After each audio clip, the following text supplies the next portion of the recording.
خوبصورت بات عرض کرتا چلوں کہ حضرت شیخ سعدی رحمۃ اللہ علیہ نے جب اس ربائی کو لکھا تین مصرے کہے بلغ العلا بکمالہ کہ آپ صلی اللہ علیہ وآلہ وسلم اپنے کمال سے بلندیوں پر پہنچ گئے.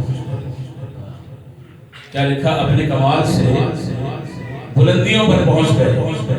دوسرا مصرع کہا کشفت دجا بجمالہ، آپ صلی اللہ علیہ وآلہ وسلم کے جمال سے تمام اندھیرے چھٹ گئے، تمام تاریکیاں دور ہو گئی. تیسرا مصرع کہا حسنت جمیع خصالہ، آپ صلی اللہ علیہ وآلہ وسلم کی تمام خوبیاں، تمام خصائل نہایت حسن ہیں، نہایت خوبصورت ہیں. یہ تین مصرے کہے. چوتھا مصرع ذہن میں نہیں آ رہا. سوتے ہیں تو سرکار دو عالم صلی اللہ علیہ وآلہ وسلم خواب میں تشریف لاتے ہیں. شیخ سعدی سے کہتے ہیں اے سعدی اپنی وہی ربائی سناؤ.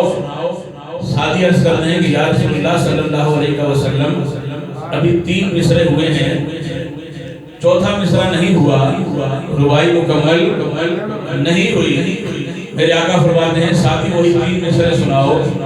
حضرت شیخ سعدی عرض کرتے ہیں بلغ العلا بکمالہ کشفت دجا بجمالہ حسنت جمیع خصالہ.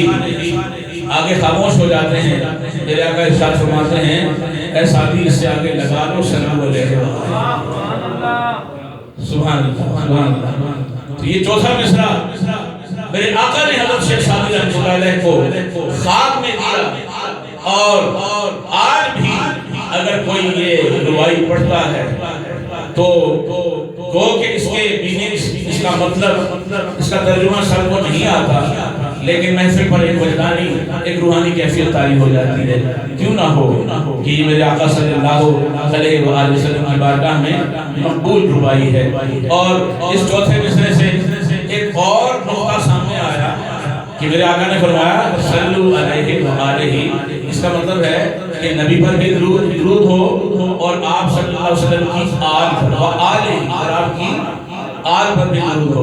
گویا میرے آقا صلی اللہ علیہ وسلم یہ پسند فرماتے ہیں کہ صرف مجھ پر درود نہ پڑھا جائے، میرے ساتھ میری آل پر بھی صلو علیہ وآلہ. آقا آپ پر بھی درود اور آپ کی آل پر بھی درود. میں اسی محبت سے